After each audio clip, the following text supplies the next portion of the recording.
We are seated here with the Inspector General of the Police, Joseph Boinnet, for an interview that will cover a number of issues, including the Duale audio tape controversy.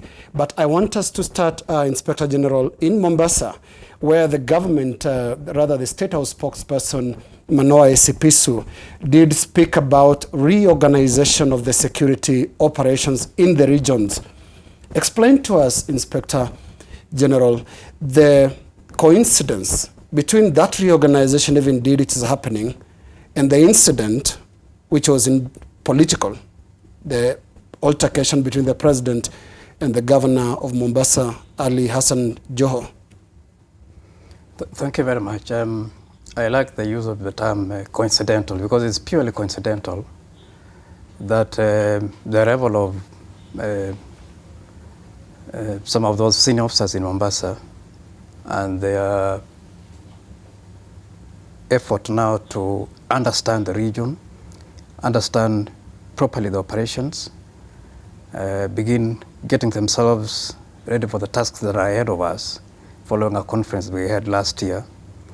And the decisions they have taken in Mombasa just suddenly happened to coincide with what you termed as political events in Mombasa. It was purely an operational matter. You call it coincidental, and this is the second time it is happening. In December last year, at a time like this, there was a similar reorganization, if we can call it that, where the governor of Mombasa did lose his security detail. It was withdrawn under similar circumstances. Is this too much of a coincidence?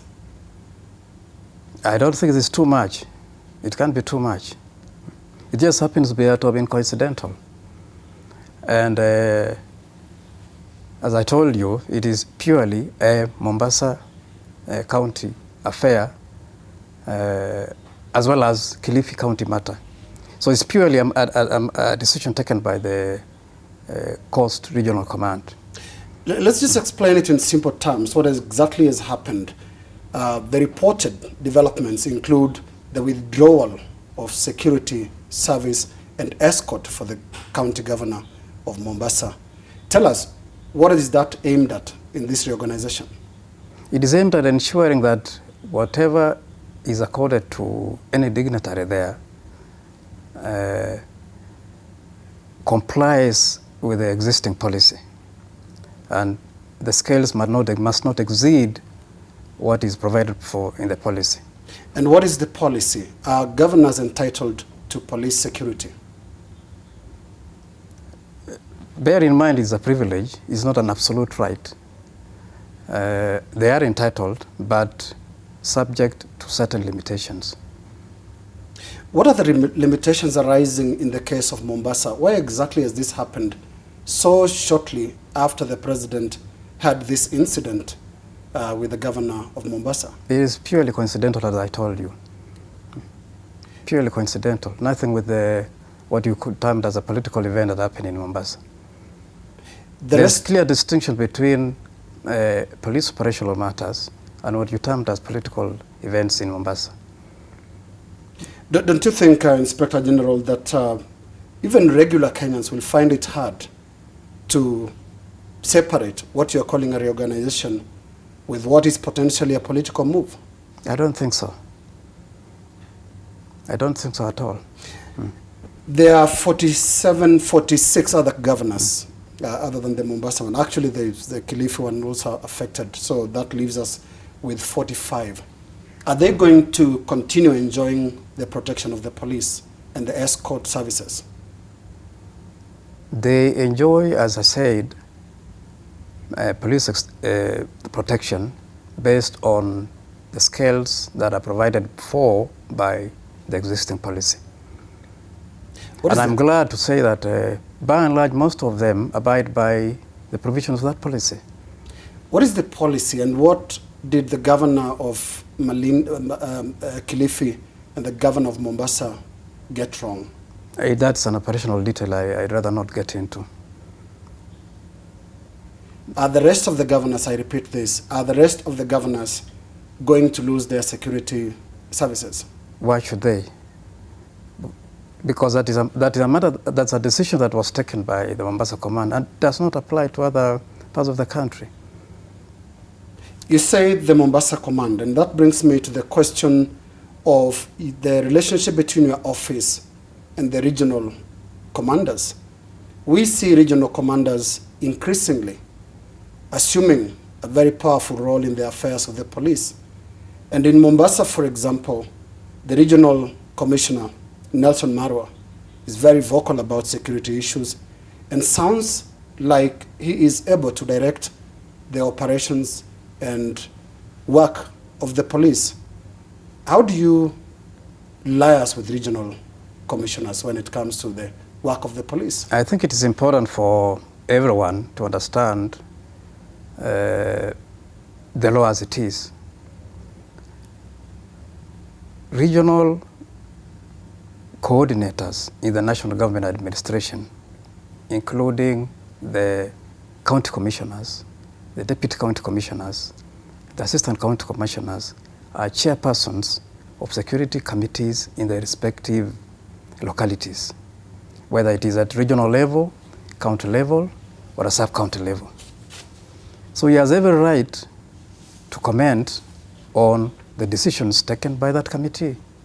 And when I spoke about the Mombasa Command and the Coastal Command, I was addressing myself to the police, not the national government administration, not the operations of the respective security committees, because that's a totally different matter. Inspector General, viewers are watching out there. They're watching this interview. And up to this point, we do not have a clear answer as to what is happening in Mombasa and Kilifi counties. I have given you a sufficient answer. Why was the security withdrawn? I told you that that was a decision taken by the Coastal Police Command based on certain security operational considerations You say that relate to ensuring that everything that is done there is in accord with the obtaining policy. You've seen the leaders from that region talking. You've seen the members of parliament from that region speaking. And they're all seeing politics in this move. I don't operate in the realm of politics, so I wouldn't say anything about that. But Inspector General, this incident, as long as you don't explain what exactly some of those details are, will be linked to the president's visit, will be seen in the same way last year's incident was seen. And the net effect is your service, the police service, will be seen to be a partisan player in politics. Absolutely not. We don't play partisan politics. Let's move on in the interest of time to the next issue, which is the Duale controversial audio tape. Let's just listen in for a moment.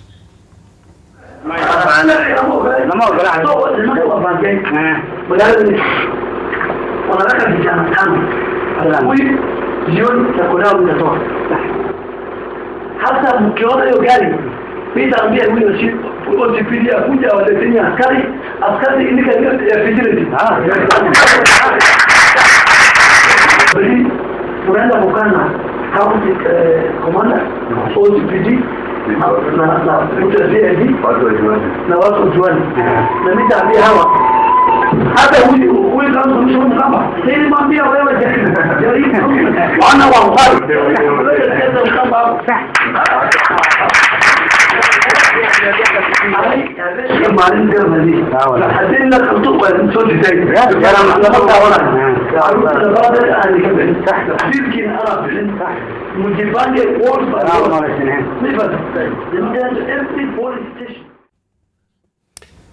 Inspector General, you've seen this, and it's been close to a week since this tape emerged. What have you, as a police service, done about this controversial audio tape? I can confirm that we have received a report about that audio tape that you have said is controversial. We've handed over to the CID to investigate. And I wish to say that should it emerge that any person broke any law, that person will definitely face the full force of the law, whoever that person might be. You said I said controversial. Do you find it controversial? It will be up to the investigators to tell us the contents of that audio. As I said, whether any law was broken, and if indeed it was broken, then whoever made those utterances will face the full force of the law. How far are you in those investigations? They are in the hands of the very competent officers within the DCI. Inspector General, the last time politicians made what can be considered hate speech remarks, you proceeded with haste, and we did have the Pangani 6 all quickly taken into custody.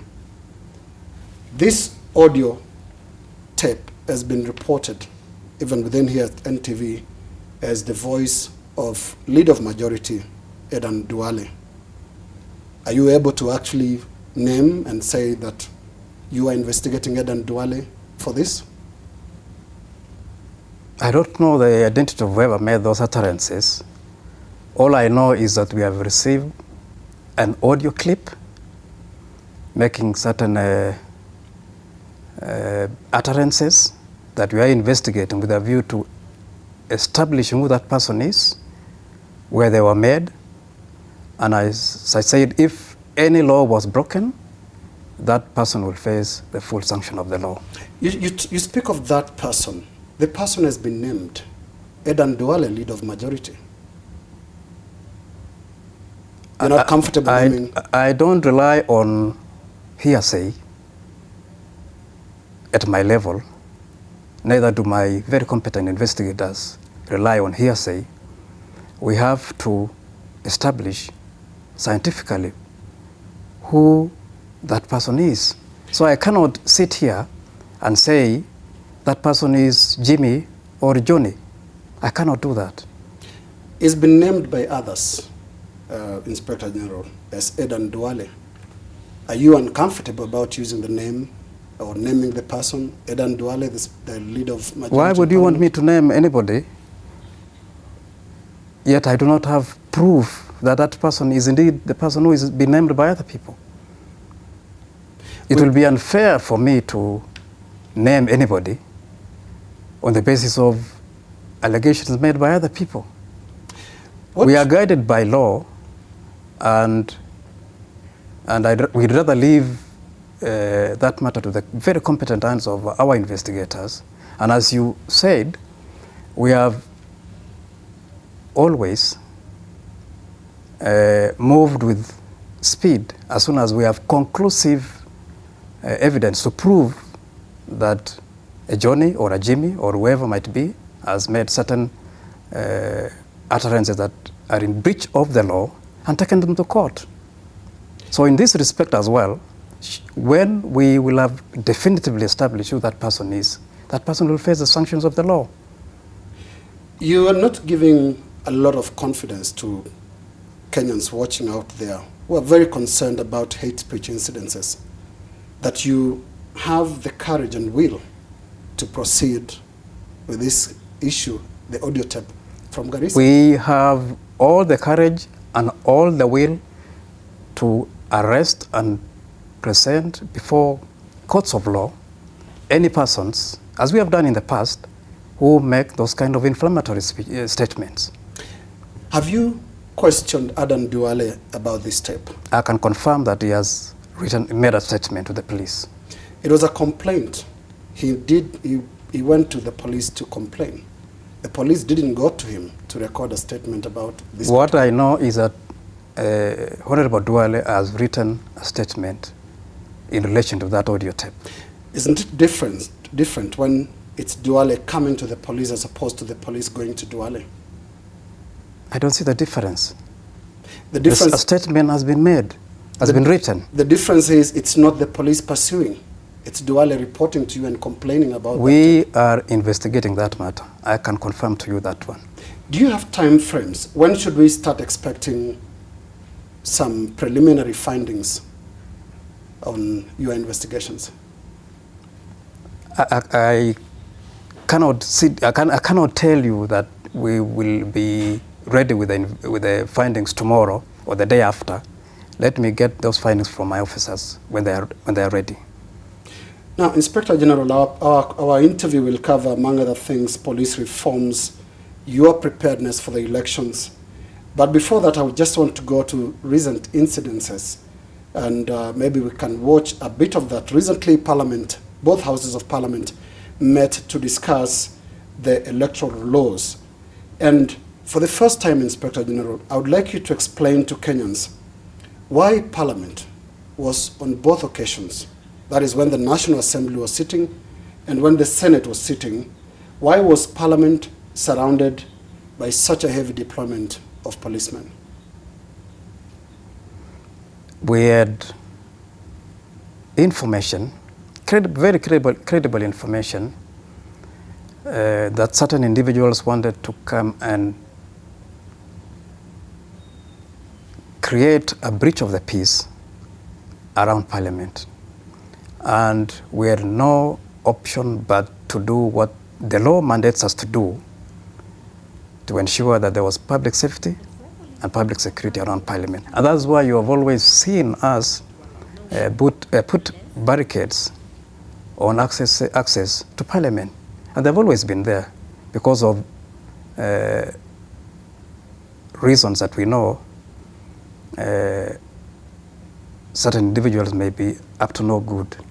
So the scales of security differ from occasion to occasion.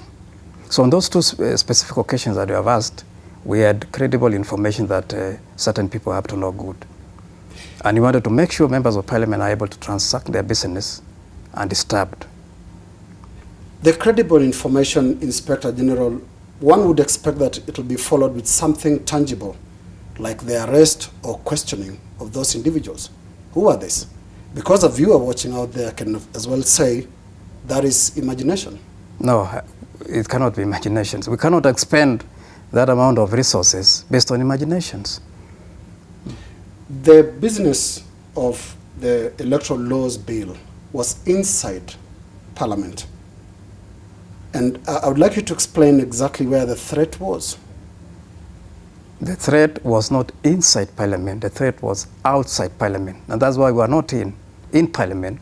We were outside Parliament.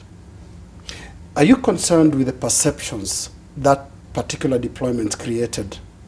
The perceptions it created was that the police were creating a very intimidating environment. The police were playing politics.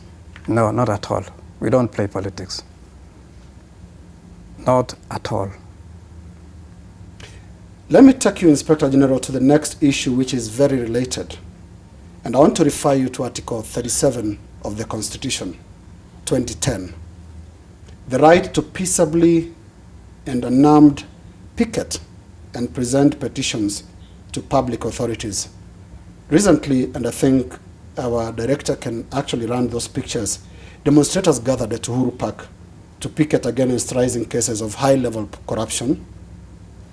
Policemen came to Uhuru Park, as we can see in the images, and dispersed these demonstrators. Inspector General, why this blatant disregard of the Constitution and the Bill of Rights? Why is it that it looks as if the police service is lagging behind the Constitution of Kenya 2010? We are not lagging behind the Constitution 2010 at all. Because I do read the whole of that clause. The Constitution is very, very clear that you can peaceably assemble and you must not be armed, and by implication you must not breach the peace. So there are two sides of that coin. On that particular instance, the information I have is, yes, there were people who had gathered peaceably, and there were others who wanted to create a breach of the peace around that place. So we moved in there to restore normalcy. We did not see any arrests. Was anybody arrested for threatening the peace? The information I have is some people are arrested and taken to court. Inspector General, it's like a trend, and we've seen it in the last few answers, where you have concerns, right from the Mombasa incident to the Parliament deployment and now Uhuru Park incident, where you cannot table the facts as they are. If there's a threat, why are you hesitant to prove, so that people get out their doubt that you are acting in bad faith? We do not act in bad faith at all.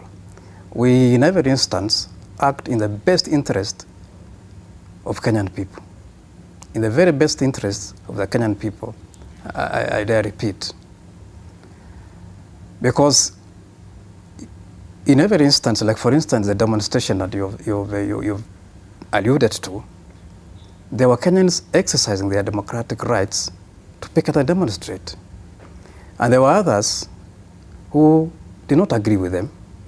And then there were also the vast majority of Nairobians who wanted to go about their business undisturbed. So there's a balance to strike here. Protect those who want to picket and demonstrate. Protect the very same people from being molested by others who do not want or do not agree with them. And at the same time, allow others who are unconcerned with the goings on there to go about their business undisturbed. And that is our business. Yes, and give us one instance, because it shouldn't sound all negative here. Give us one instance where the police have actually allowed a peaceable gathering, peaceable picketing to take place successfully.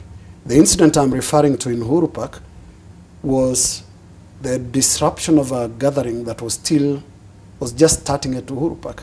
The demonstration was supposed to have gone to the streets. You did not allow them to even leave where they were. It was in their own interest, because there were others who wanted to molest them, and we will not allow that one. And you asked about the instances where people demonstrate. There are demonstrations in this city almost every other day, and nobody is bothered by the police. Insofar as they do not interfere or cause a breach of the peace, we always allow them. You've even had instances of people coming to change themselves at police headquarters. I have people coming to demonstrate at my headquarters. The latest one I can recall is when lawyers were unhappy with the sad killing of an advocate. They came to my headquarters, demonstrated, presented their petitions, and they left peacefully, undisturbed and unmolested by anybody. So there are quite a number of demos, not only in Nairobi, including other parts of our country as well. And let me say this at this point in time, that it is right to enjoy the freedoms and the right granted by the Constitution, but it is also wrong to deny others the very same rights, for instance, blocking roads. They're only in Uhuru Park, no road. I'm not talking about Uhuru Park, I'm talking about in other parts of the country. I'm saying, I'm setting a matter of principle, that it is, yes, it is right to exercise your democratic rights, but it's surely wrong to deny others the very same rights to go about their business undisturbed. But it is the duty of the police then to facilitate the expression of those rights. Absolutely, and that's including access to institutions like Parliament. Absolutely. These are so. But correct. If you want to come to Parliament, like citizens come do every day for that matter, every citizen is free, but not when we have clear indication that there is likely to be a breach of the peace, and not only Parliament, in any part of this country. In any part of this country. Yeah. Thank you, Inspector General. Crime and investigations. And Inspector General, let me just describe a typical murder case that happened this week on the 1st of January. And 8 days later, today up to now. Police have not visited the scene. A young student died mysteriously in his house. OCS or OCPD of the area was called, but they never responded. And yesterday, the family had to clean up the scene. Inspector General, how do you explain this laxity? Is it lack of resources? Is it lack of professionalism? Or just inability to care, even as human beings? Thank you very much, but you have not told me where that incident occurred, so I cannot answer a question that that was one incident, Inspector General, but there could be very many similar incidents. But tell me where that incident took place. So It happened somewhere in Nairobi. Where in Nairobi? Inspector General, the question is, 8 days later, the police have not visited the scene. It doesn't matter where, does it? I cannot know whether it is something that truly happened or never happened if I'm not given the details so that I can hold the officers in Nairobi to account. Because that is not acceptable at all. It's not acceptable at all. Because we have within our own systems procedures as to how to respond to incidences of that nature. So 8 days, hypothetically, as you put it, is my response would be that is wrong. But I would want to get the details about that incident so that I can hold the officers to account.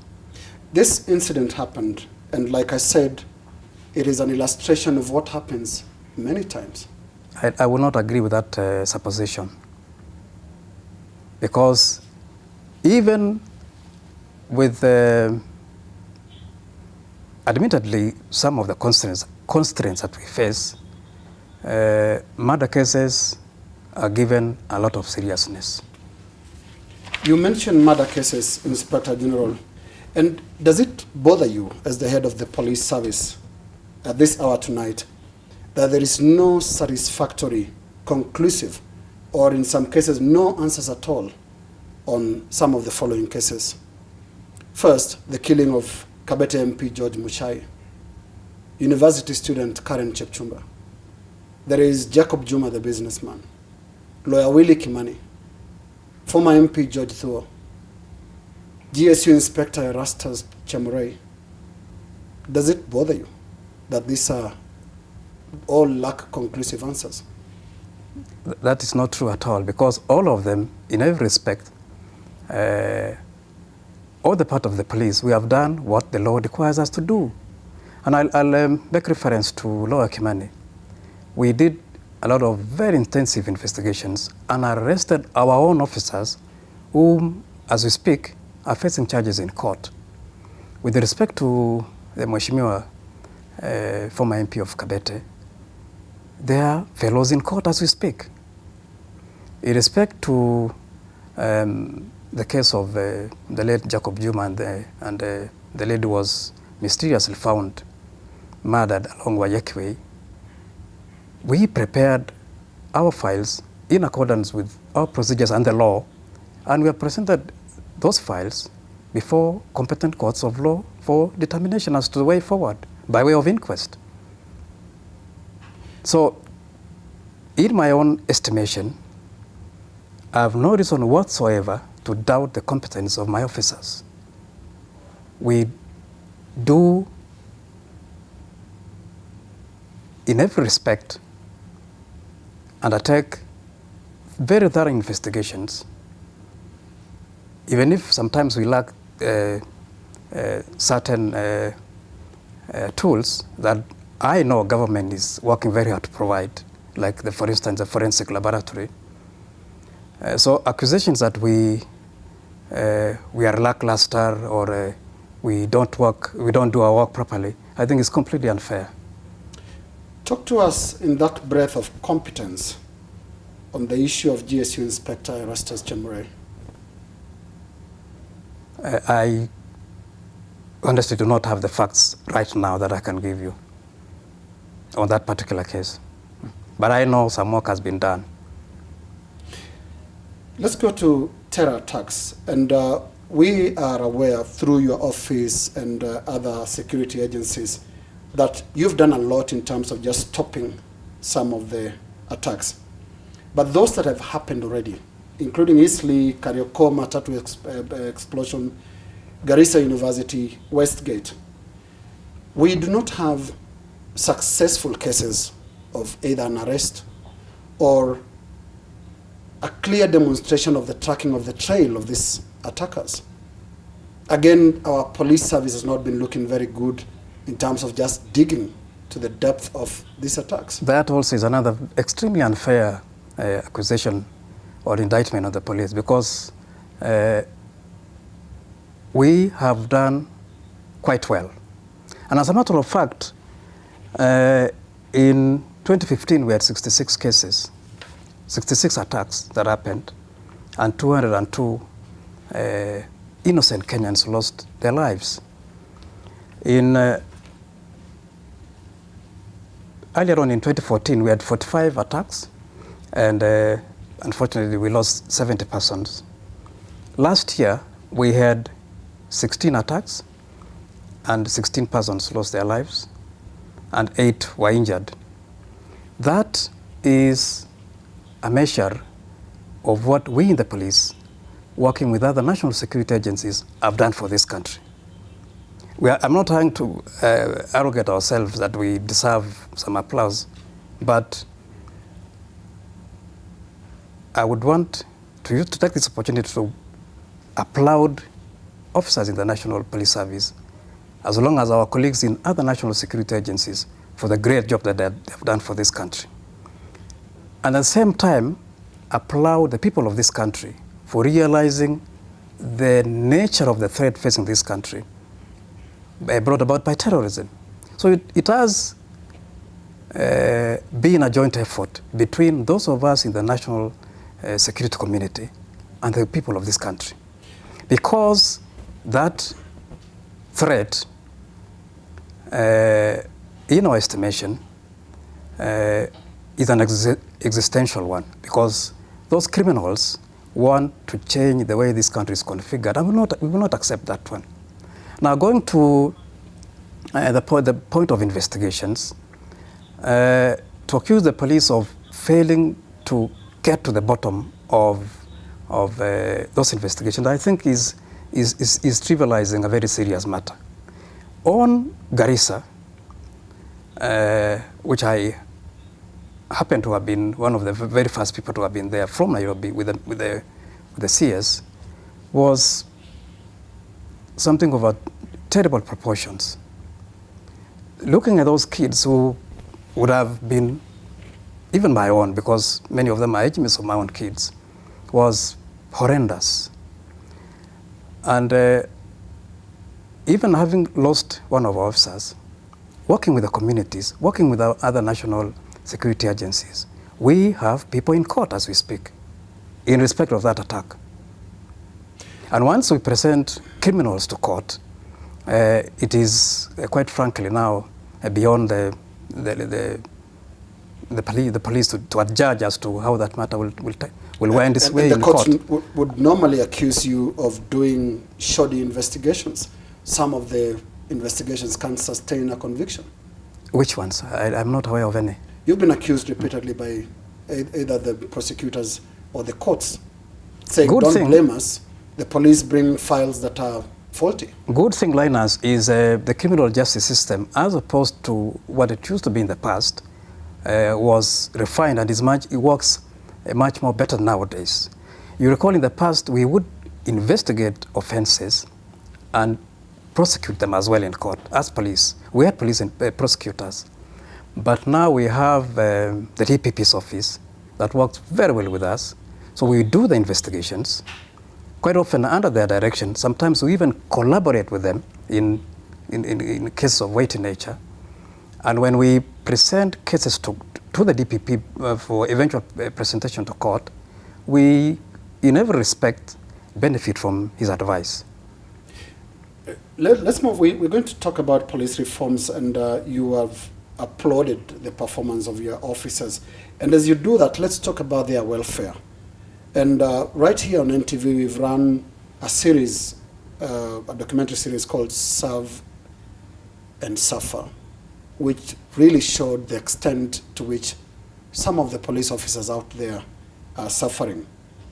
And in the course of the preparation of this, we came across information which we would like you to respond to. A 42% salary increment was promised to the police officers years back during President Kibaki's era. Up to now, that has not been implemented. That is not a good story on the welfare of police, is it? I will respond to things that I know. And what I know is that government is working very hard to improve the lot of officers in the National Police Service in a very comprehensive way. Improve, first of all, their own welfare, improve how they work, improve the tools of trade that will enable them to deliver the required services to the people of this country. If you allow me to go into a bit of detail,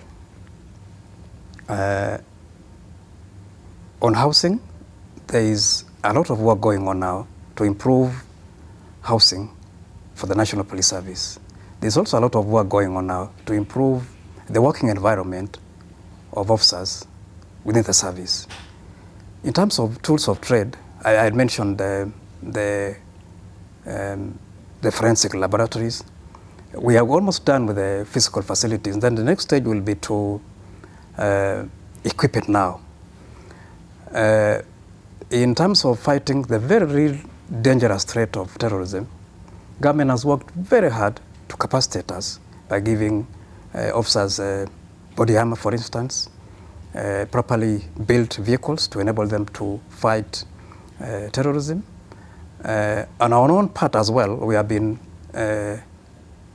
imparting softer skills by way of training, so that when they go battling this really very serious threat, they can do that with confidence.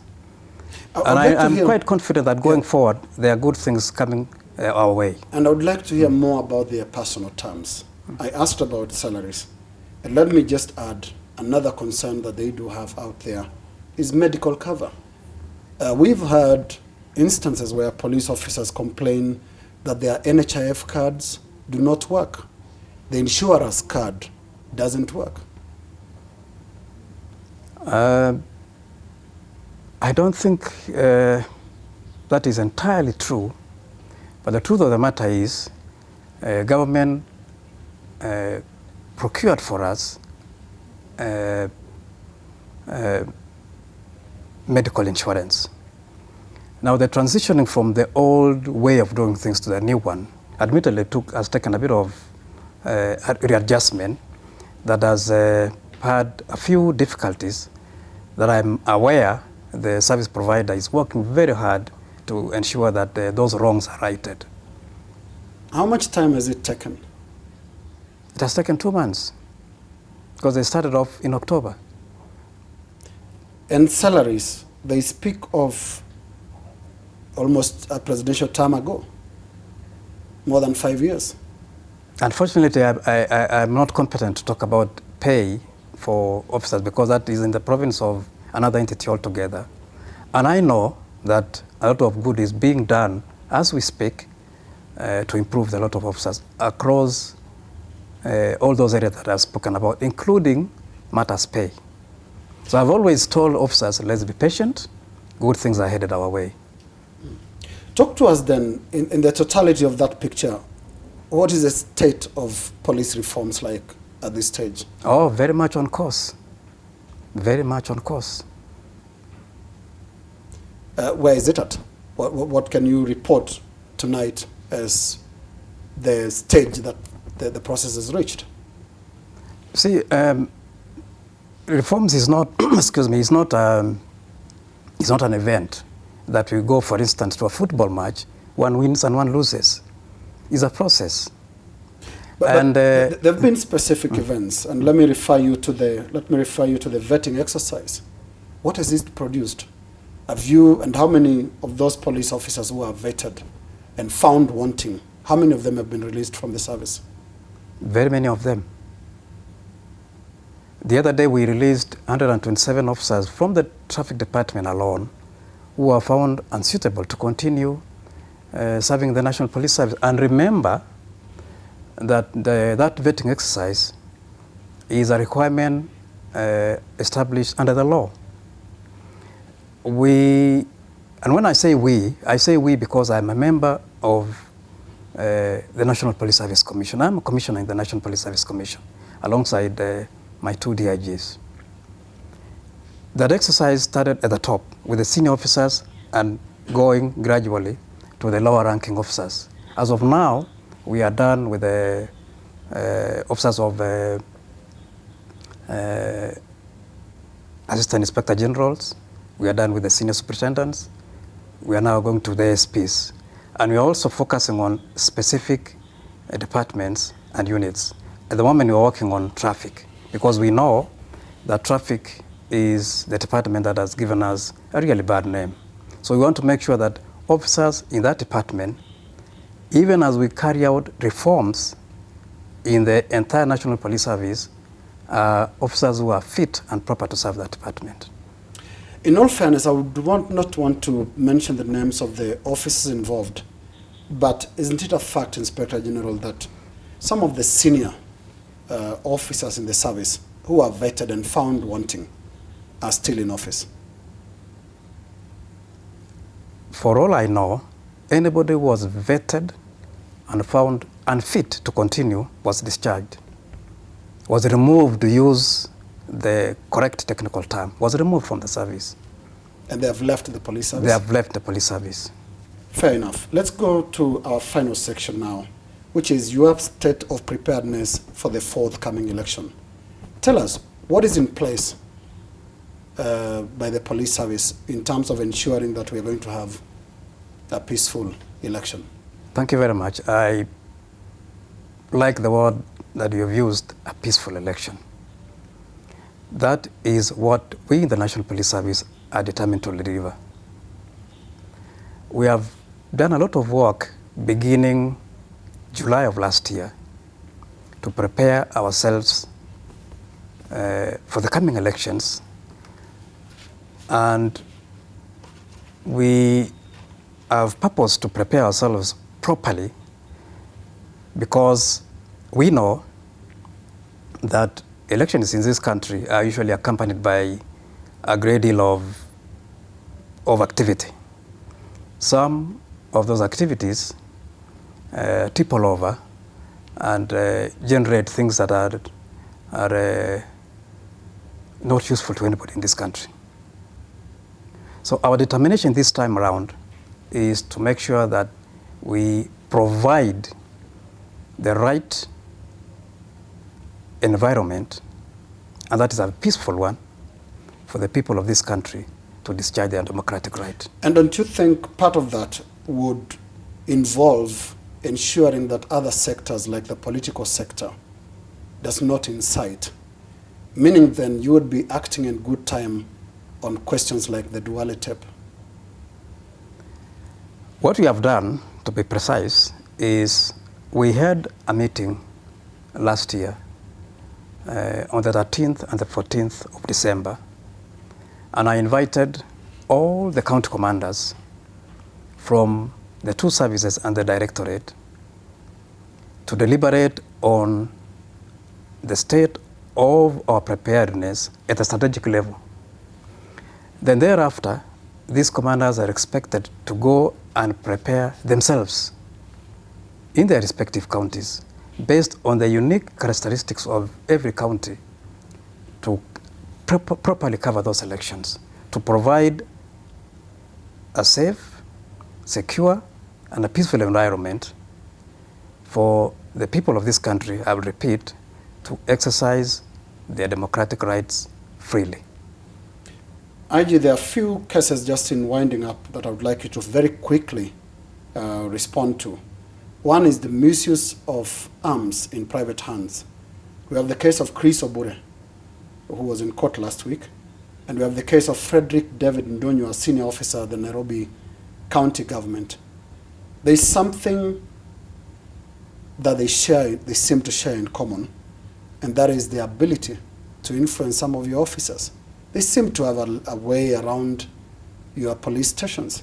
And you can report to us tonight, Inspector General, if indeed, in the case of Frederick Ndonyo, it was ever confirmed whether his arm or his firearm was licensed. Well, I don't know about the second one I've spoken about, but I know about the gentleman in Kilimani who is said to have a properly licensed firearm that he has been brandishing all over nightclubs, terrorizing other members of the public. Now, when that fact came to our notice, he was promptly arrested and taken to court.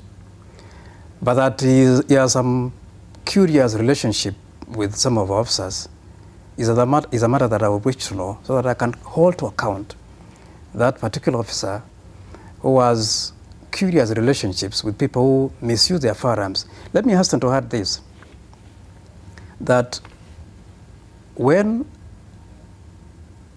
an individual applies to be licensed under the Firearms Act, there are very clear procedures to follow. And that starts from the police station level up to the point at which the Firearms Licensing Board judges whether you truly are deserving of a firearm or not. Now, the procedures in writing are fine. It's the implementation, Inspector General. Your officers seem to have a way around that. Even the case of Abure, it was due to pressure from the media. Probably would not have been arrested. I don't think so. I don't think so, because we had complaints made to the police station. And I can tell you that an individual even walked right up to my office to complain about that person, because they thought that if they didn't come to my office, this fellow will get away with it. But even as this other gentleman came to my office to complain, the Nairobi command was already looking for him. But look, Inspector and a file General, had been opened. No, look, what else happens, which is why I spoke to you about the quality of investigations. In the case of Abure, he was charged with assault, not misuse of firearm. Police at that initial stage very clearly made this a very defective charge. Why is it not about the firearm?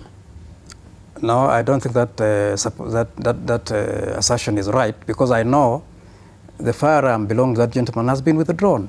And it would not have been withdrawn if he was facing a plain assault charge. He's facing very, very serious charges. All right. And if there's any officer who has some undesirable relationship with these undesirable people who engage in behavior that is undesirable to other right-thinking members of the public, I would want to know who that person is, so that I can deal with that person properly in accordance with our own procedures. Inspector General, our time is running short, and I just want to conclude with some of the reminders on Twitter on some of the very grave concerns about the conduct of the police. If you can hear a report tonight, Inspector General, on the issue of the attack on journalists in Galana in April last year, a matter that has been totally ignored by the service. I don't think it was ignored, because I'm aware there were 2 independent investigations ordered by my office to inquire into that matter. It has not been ignored at all. And what is the status? The status is there are people who will be held to account. It's been more than a year, Inspector General. But we would rather do things the right way so that we are fair to the person making complaints and the person being accused. The impression created is you are willing to move fast on certain issues, but not others. That's not right at all. We move in accordance with what the law demands. Right, and that's where we end it. Inspector General of Police Joseph Boinnet, we thank you very much for joining us